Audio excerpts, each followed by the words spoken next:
Let's now shift our attention to what is unfolding in Ukraine, where after 9 months of fighting, the West has now finally reached an agreement that intends to deny Russia one of the key means of its war resource. The G7 and the EU have now agreed to a $60 per barrel price cap on Russian crude oil.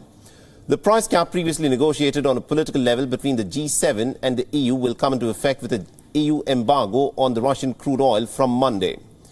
The embargo will prevent the shipments of Russian crude by tanker vessels to the EU. And these shipments account for nearly about 2/3 of imports, and also an embargo would potentially deprive Russia's war chest of billions of euros. The G7 has said that it was delivering on its vow that it will prevent Russia from profiting from its war of aggression against Ukraine. This, in addition to support stability in global energy markets and also to minimize negative economic spillovers of Russia's war. The price cap is designed to make it harder to bypass the sanctions by selling beyond the EU. The White House has welcomed the deal, saying that a price cap will help limit Putin's ability to fund the Kremlin's war machine. Meanwhile, the Russian President Vladimir Putin has said that Russian strikes on Ukrainian infrastructure were simply inevitable. He also made these remarks in his very first conversation with the German Chancellor Olaf Scholz since the middle of September, in a telephonic conversation where Putin told Scholz that such measures have now become a forced and an inevitable response to Kiev's provocative attacks on Russia's civilian infrastructure. And during the hour-long call, Scholz, on his part, has urged the Russian president to come as quickly as possible to a diplomatic solution. However, Putin has urged Berlin to reconsider its approaches. This while accusing the West of carrying out destructive policies in Ukraine, stressing that its political and financial aid means that Kiev has completely rejected the idea of any negotiations.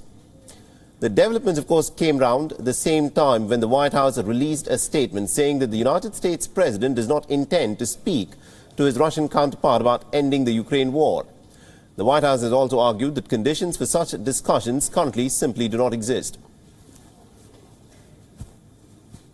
Inflicting incredible carnage on the civilian population of Ukraine, bombing nurseries, hospitals, children's homes. It's sick what he's doing. But the fact of the matter is, I have no immediate plans to contact Mr. Putin. I'm prepared to speak with Mr. Putin if, in fact, there is an interest in him deciding he's looking for a way to end the war. He hasn't done that yet. Meanwhile, on ground zero, Ukrainian authorities have said that at least about 3 people were killed and 7 others wounded in the Russian shelling of the Kherson region over the past 24 hours. The regional governor said that Kherson and other parts of the region were in fact bombarded 42 times in that span of time. Meanwhile, Russian-backed officials in Donetsk have said that at least about 3 people have been killed on Friday in Ukrainian shelling in the eastern part of the city. The Ukrainian Foreign Ministry and several Ukrainian embassies abroad have received packages containing animal eyes, and these are some of the disturbing developments that have happened in the course of the last 48 hours.